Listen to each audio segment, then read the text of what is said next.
Hello, everybody, and hello, Selena. Hello. I don't know how to start. Hello. Hi, everybody.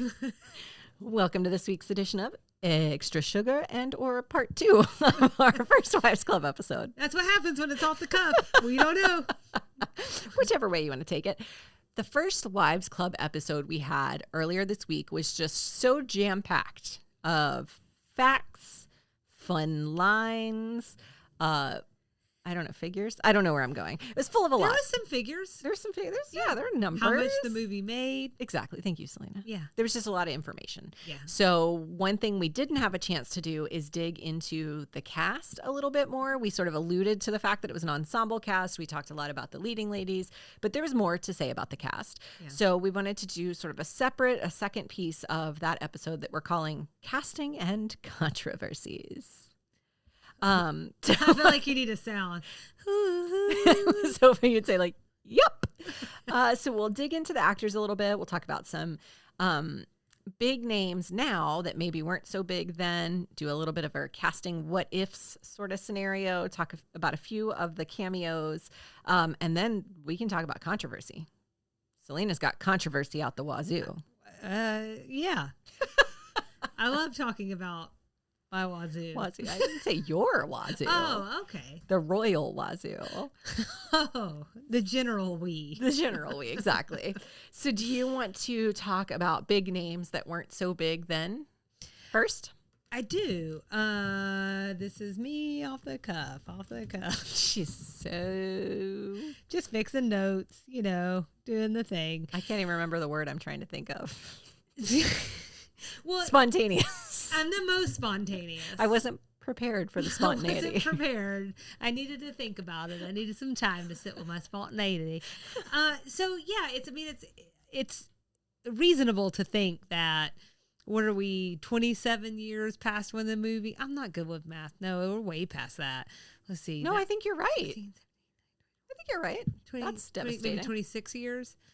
Something. Here, you do math and I'll do this. But that much longer, when we're coming up on like 30 years since the thing has happened, like some of the people who were unknowns 27 years are going to be like more known now, right? So maybe one person who definitely went from being like I recognize her to like more of like icon status is Sarah Jessica Parker. You know, it's fascinating you say that. I didn't put her in this list because she was in the cast, not Footloose. Oh, doggone it! What was she in? Well, definitely Hocus Pocus. That was gonna be a second. Honeymoon in Vegas. Carry on, but I didn't put her in my list because I kind of wondered if we didn't recognize her because. Oh, did you just say not Footloose? What did you say? Was it Footloose? Yeah, it's Footloose. That's a pretty big movie. Yeah, but she was like, she had been in movies and she had been acting since she was like 11 years old. But like, it was more like, I know working her actor from something versus to like, icon. This is Carrie Bradshaw from right. Sex and the City. Now that would just happen 2 years later. So I always think of her as one of the Sanderson sisters. Yeah, I get that. And you'll get to see her again as a Sanderson sister because we're going to milk that cow now. This was also Tim Oliphant's first feature film. So, do you know what's so funny about Timothy Olyphant? I have no idea who this man is. Oh, okay.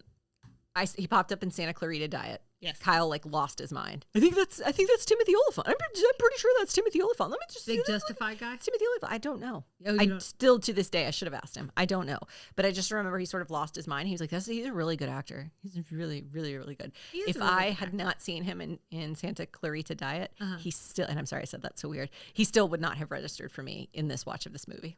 Oh, really? Mm-hmm. Okay. Well, there you go. Go. He is probably, kind of in taking with like with a Sarah Jessica Parker, like, he has done a lot and he's been in a lot of different things, but I think he is definitely like a one-on-one with Justified. He also did Santa Clarita Diet. A part of a season. I love Santa Clarita Diet. I hated it when that show was really sad because I thought it was really, really funny. So anyways, that was his first feature film. Also, if you don't know what part he played, he was the hot new director in town. With an earring, so you know he's cool. That's right. That's how you know. For people our age, it's impossible to see Elizabeth Berkley and not have Saved by the Bell flashbacks. Reportedly, Berkley was cast because Han thought she deserved redemption from Showgirls. Oh, okay. That explains a lot. Yeah, which had premiered the year before. Now, Nikki, are you a Showgirls girl? No, you know what's funny is I put her on my list because I wasn't quite sure where you were going to want to go with this. So I just listed the actors that like played minor parts in this, but have continued to work. And Elizabeth Berkley was a challenging one for me because of our age, we all recognize her as Saved by the Bell and Jessie Spano. And I'm so excited. I'm so excited. I'm so scared. You look blankly at me. That's my favorite. Yeah. But iconic scene. It would have been just before this that Showgirls happened, which I think ruined her career to a point where she was really struggling to work. So it's very interesting that Han was looking out for her in that way. Han? Goldie? Yeah. Goldstein? whatever intimate name you prefer to go to. That's interesting. Yeah. So I read that somewhere and I thought that was really special, for someone to like reach out like that. But also I was actually recently listening to a podcast and maybe it was like about the 90s or something. And they have started about 10 or so years ago looking at Showgirls with a much more redemptive quality that it didn't quite get at the time. Now, I understand you're not a Showgirls girl, but did you see Showgirls? No. Okay. Mm-hmm. I've actually seen it several times. From what I understand, it's not all everybody made it to be. It reminds me more of like a TV movie. Yeah. I think that's like there's some things in the quality that just don't feel there, but like, in some ways, like the examples I was hearing of why it should be held to like not held to a higher standard, but why it should be seen as a little bit more than it was is like the I forget who all was involved behind the scenes, but it was really supposed to harken back to like the MGM musicals. Oh, but okay. like in a naughty 90s kind of way. And I think that just fell flat. I also feel like one thing I heard about the way, I think it's worth seeing. And I think one thing I heard about her particular role is like maybe she was just given some bad direction on what to do. It was like they wanted to play her angry and it was like just dialed up too high or something. But anyways, yeah, I think that movie comes out now. It would never get the kind of flack it got then. Yeah, I think it was a really big heel turn too from Jessie Spano. And I really, really just feel like the public is almost never ready to have that sort of like it's Miley Cyrus all over again. That's right. We're just never fully ready for that heel turn. Yeah. There are other the de-Disneyfication. Exactly. Yeah. I mean, even if and we have a really long memory in the way that we say people have really short memories. There is a not insignificant number of people who will still identify Miley Cyrus with Hannah Montana forever and always and have trouble letting go of that, even though she is if not nearly 30, at least 30-year-old woman. Oh, I think she's past 30. Full-grown individual, and she's well entitled to play these roles, and people just can't let go of it. Right. And I think that's what happened to Elizabeth Berkley. Right. And we do that to women. We like to do that to them. We like to do it to them. Yeah. I don't see us doing that as much to men. So Elisa's husband's, this is not going to be for you, but someone will care about this, okay? Okay. Elisa's husband's attorney is played by J. Smith Cameron, who just ended a stint as Jerry, who was one of the very main characters on the HBO show Succession. Oh, okay. I also saw a couple of other, I'm just going to say it now that we're spending a little bit more time on it, the magic. A lot of hand motions going on right now. There's a couple of other people I saw. I saw someone from Frasier. He was the bartender when Goldie Hawn's losing her mind. Mm-hmm. And he played like, I think maybe he had a cooking show or something on the radio station where Frasier Crane had his show. And then it seems Gil, I think. And then you're welcome. His wife's name is Tammy. His wife's name was not Tammy. And then also the person who hits on Goldie Hawn when they go into the gay bar. Uh-huh. So that is a character from Orange is the New Black who went through, I think, all 7 seasons of the show named Boo. And her name was Boo in Orange is the New Black. And it was definitely interesting to see her because she's about 20 years younger than her. So it's just funny to see those people cycle through different shows. It's a small universe, Hollywood. Yeah. Let's talk about some casting what-ifs. Mm-hmm. So did you find any of these? I'm sure you're going to talk about Sally Field. But well, you take that one if you want to. Oh, okay. Apparently Sally Field says that Goldie Hawn tried to talk her into taking a role in the movie, but she turned it down because she thought I actually read the quotes. She thought Bette Midler and Goldie Hawn were, quote, too musical for her to stand up with that, which I think is really funny because I don't think of this as a musical movie with the exception of that final scene. Is one final scene. It's funny because they ended up making it into a musical. So maybe I just missed something altogether, but I don't think of it as a musical movie. But I also don't see Sally Field in this movie. Yeah, that's interesting because I don't even know that I read, I wasn't sure what character it was. Yeah. Obviously, she wasn't going to play the Goldie Hawn character. I think she would have played the Diane Keaton character. I was going to ask you what you thought there. Yeah. So, but then I don't know if we read something different. If you did read that it was specifically Annie. Well, no, sorry, that it was specifically Bette and Goldie. Mm-hmm. Oh, that's why I'm sorry. That's why I said I actually read her quotes because there was a lot of Sally Field says they tried to talk her into First Wives Club. Sally Field passed up First Wives Club, but I actually read the interview with her and I think she specifically said Bette and Goldie tried to talk her into it because I read that thinking, well, that's unfortunate for Diane Keaton. They were desperately trying to get someone else. Yeah. Well, what do you think? Do you think it's better, worse, or the same with her in the with her role? In it? Mm-hmm. Diane Keaton. I want to say this with as much respect as possible. Diane Keaton's an interesting one for me. Okay. You made a joke a few episodes ago because the way I said something, you're like, well, screw you, Diane Keaton. And I didn't mean it that way at all. But I have reflected on that a lot and thought but was there some element of that? Because I don't know that I would ever list Diane Keaton as a favorite actor of mine. I would say Sally Field is a favorite actor. You never know what's going to stick with someone. You just really got to watch your mouth, Selena. I think that often when we come back to this table. I was like, I probably should have shut up. But yeah, I struggle with Diane Keaton a little bit. I feel like sometimes she feels to me a little one note sometimes. Hot takes on Sweet Tea and TV today. I know. But I don't know what that means because I also think I said in the main episode, her freak out in Morty's apartment is something only Diane Keaton could do. Mm-hmm. And I don't know how to disentangle that from a one-trick pony sort of thing. I don't necessarily know that I think that's what I mean, but also I feel like I've seen that role before. I feel like I've seen her have a freak out like that before because it's something only she can do. Mm-hmm. Steve Martin. There are certain things only Steve Martin can do. Nobody else would do it as well. Mm-hmm. So I don't know. I feel like she started playing more of this particular role after this role. So I'm thinking about what's it called?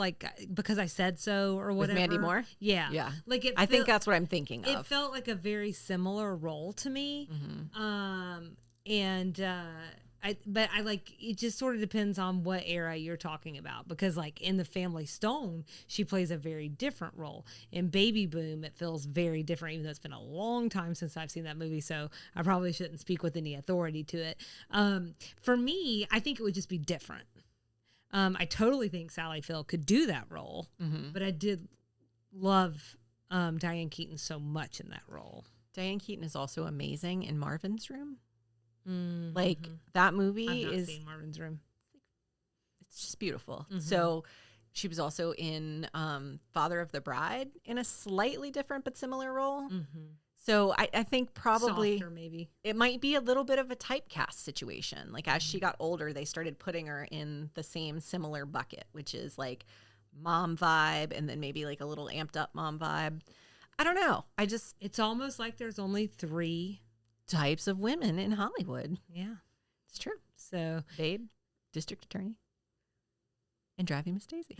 That's right. You got it. Yeah, I hear you. I think it probably would have been a different.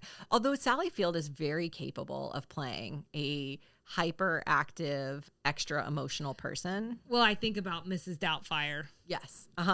Yep. And it would have been right in that era too. Yeah. Close enough anyway. Yeah. So apparently I think most of the, like this was newer news that came. It's so funny that this like kind of got a little about bit of a Sally splash. Field? Yeah. Cause I Yeah. think it was during the 80 for Brady publicity tour. Mm-hmm. It's so funny that it's just came out now, but, so a couple of the other casting what ifs that I had was the role that eventually goes to Elizabeth Berkley was actually Jenny McCarthy's.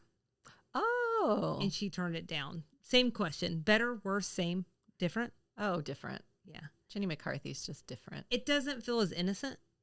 Yes. Yeah, that's true.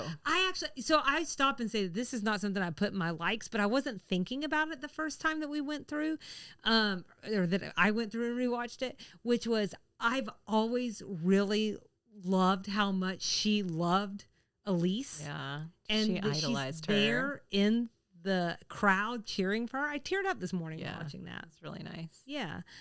So the last one I have is Jessica Lange was seriously considered for the role of Elise Elliott. Oh. Better, worse, same, different. Well, hold on one second. Huh. I don't know that I have opinion on that. I mean, I think she could have done it, but I don't. But Goldie Hawn, man, I'm not trying to replace her. That's what I'm thinking. I'm looking back to kind of. I can't. Speaking of people being pigeonholed, when it comes to Jessica Lange now, all I can think of is American Horror Story. You know, I can't get that Jessica Lange out of my head, and she plays such like a intense. She does a great job in that show, but it's just like an intense, crazy character, and I can't break that enough to put her in like an Elise character. Yeah, I think Goldie Hawn was. I can't imagine anyone else playing that role. Yeah, I think Jessica Lange's would have been meaner. I was trying to look back and see like what she had done around this time, what she was starring in, and I don't know. Goldie Hawn, she's just irreplaceable in that role. She played it really well. This was in your favorite quotes, but where she talks about science fiction young. Between that and then Death Becomes Her, right in that same time period, this was just a perfect role for her. Yeah, it's just the character, the person she was playing. Right. And her as a redhead. Okay. So the movie is also just chock full of cameos. Did you have any that stood out for you? I wrote down the one about the author of the book. We already talked about that one in the main episode. And then Ivana Trump was a really obvious one as well. Yes, and she delivers the movie's tagline, "Don't get mad, get everything." That her taking that was the director's idea, Hugh Wilson. Her taking that line? Okay. Yeah. So, because actually, like, I took this out of the trivia, but since we're talking about her, Brenda delivers the line, "Did you have just a little nip and tuck, or did you have the full enchilada?" It was originally, "Did you have the full Ivana?" Oh. And they changed it because they didn't want to make her upset. Offend her. That makes sense. So Stockard Channing, I actually had her in there initially as supporting cast. And I don't know if it's just because the performance was so strong or whatever the case might be, but everywhere I looked, they kept referring to it as a cameo. So I put her as a cameo here. And then we talked about the new wife being played by Heather Locklear. I don't even like that terminology. That just sounds terrible. The new wife? The new wife. Hers is like the definition of a cameo because she didn't even have any lines. Yeah. She was literally just a face. Right. If it had been TV, does she even get her SAG? Well, I mean, it's not like SAG doesn't exist in movies. I wonder if the rules are the same. Like usually you have to talk. You can't just appear. Or I thought that was the rule. What do I know? I don't know. I'm not in Hollywood. Gloria Steinem shows up to talk to Eduardo at the Crisis Center opening. She's literally there 2 seconds. That definitely was something that went over my head when I was 11. Another person who there's no lines. You just see him talking her ear off. And then Kathy Lee Gifford as Kathy Lee Gifford. Oh, right. Yeah.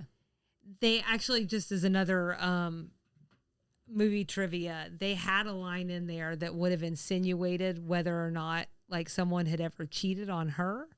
And they took that out because not long after that, I don't know if it's because, but not long after that, it came out that her husband had cheated on her with the nanny or something. Frank? It was like a huge thing at that time.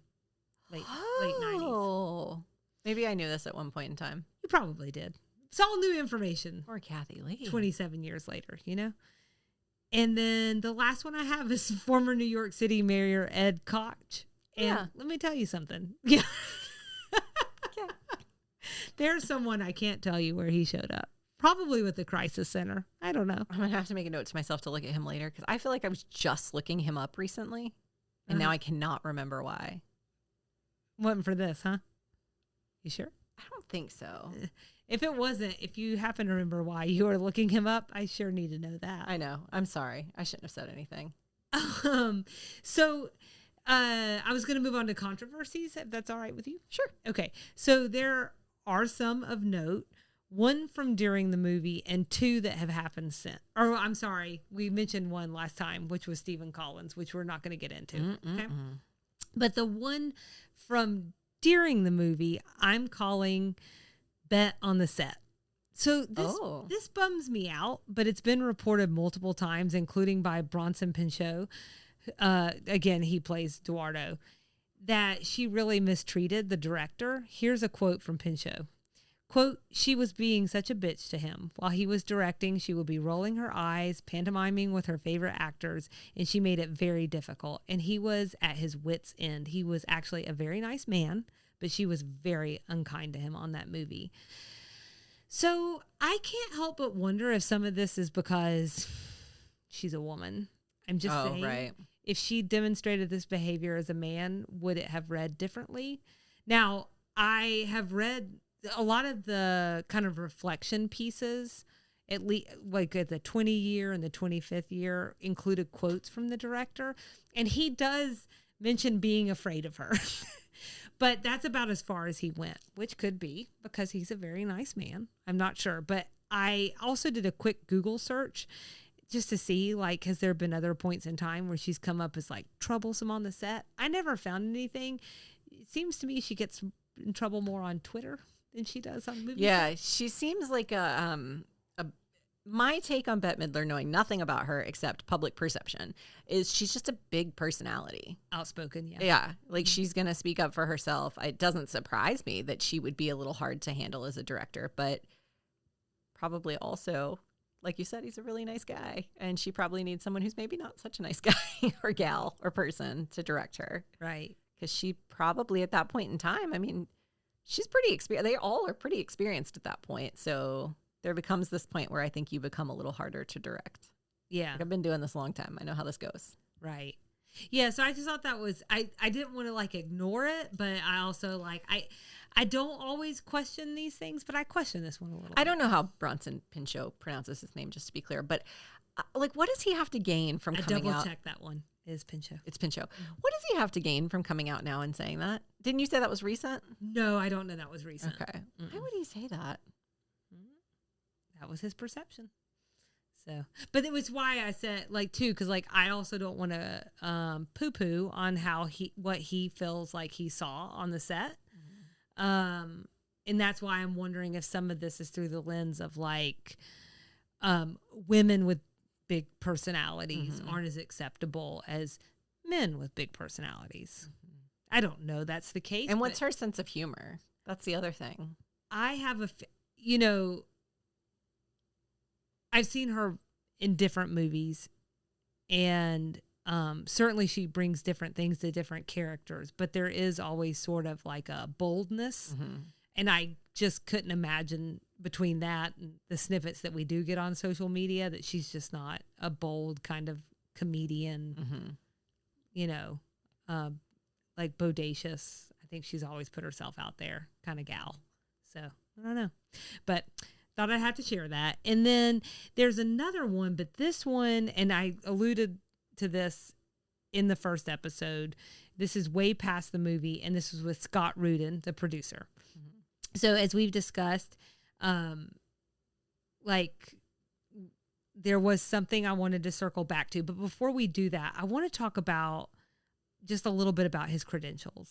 Not only is he an EGOT, Again, that's an Emmy, Grammy, Oscar, and Tony winner. There are 18 ever. His movies have earned 151 Oscar nominations and 23 wins. Good grief. I mean, it's amazing. He's also received 17 Tonys for his stage productions, including a 2018 record-breaking run of To Kill a Mockingbird on Broadway. I believe that's the one that Aaron Sorkin worked on. But in recent years, he's come under fire for his abusive behavior towards staff and others. I think there are a few things happening here at the same time. One, it sounds like perhaps that behavior has gotten worse over the years. So we'll link to an article so that you can read it and read about those incidents for yourself and decide. But two, as the article points out, his bad behavior has been documented for like 40 years. And in the press. So sometimes even it was almost celebrated in a way, like, which is really interesting in contrast to the Bet story, right? But so it's almost like he came up in a system that didn't care, but it was shaken up by the Me Too movement, where we started in one place and then started to look out for all these other toxic behaviors. I'm not saying that makes that behavior okay. I'm just saying I think that is some context for whatever you'll read in some of these stories. I think one of them was like maybe breaking an iPad on someone's hand or something. Oh, God, like physical stuff. Oh, that's different. That's why I said, too, like, I think that was a more recent incident. And so it seems like it's been ratcheting up over the years. Yeah. That was my read on I think it was like a Hollywood Reporter. That's a tough balance, right? Like, I am one of those people that tends to give older people a little bit more grace on things, because I do feel like society and the world changes. And I think sometimes people of certain generations get left behind at certain points in time. So like there's a discussion about, inclusivity and cultural inclusion that's happening largely online. And there's a big portion of the population that's a little bit older that isn't in those circles and hearing those conversations. And so it's hard to hold them accountable, but I know that there's a flip of it, that everybody should be learning and improving themselves and trying to stay current and whatever. That's a tough one. Physical behavior, though, physical harm, assault, that's different. That one's one I'd have a tough time giving someone a pass on. Yeah. And I mean, it's like one of those things too, like, I'm not in the room. Right. Did he like knock it down next to him and then it like maybe a piece splintered up and hit the guy in the hand? Like, Right. I don't know. Yeah. But you probably shouldn't be doing that either. Yeah, physical you stuff, know? that's an extra level. Yeah. Although I will say, like, if you're really like verbally abusing someone, that's very bad. And But that like could be very debilitating. If no one's ever checking them, Yeah. and then there's no system built to check that. Right. It went unchecked for so long. And it really sucks to hold that person accountable now for a system that enabled them. And he was a man. Well, Yeah. he's still a man. And he is a successful man. Yeah. Who brought a lot of money Yeah. into the system. So, life's hard, y'all. That's what we're trying to say. Try to keep your nose clean. Yeah. Maybe we should have started with controversies. Maybe. Let me tell you about that Timothy Oliphant. But get back to us. Why is Kyle such a big fan? I'm going to have to look into that. Yeah. All I can remember is his reaction. And he was just like, I love that guy. Maybe he loved Go. Go. I don't know what that one is. It's a 1999 movie with him and Katie Holmes. I can't remember who else is in it, but it was all around like, I feel like want to say the late 90s rave party scene, and Timothy Oliphant's like a drug dealer in it, and he was in Gone in 60 Seconds. I do remember him in that.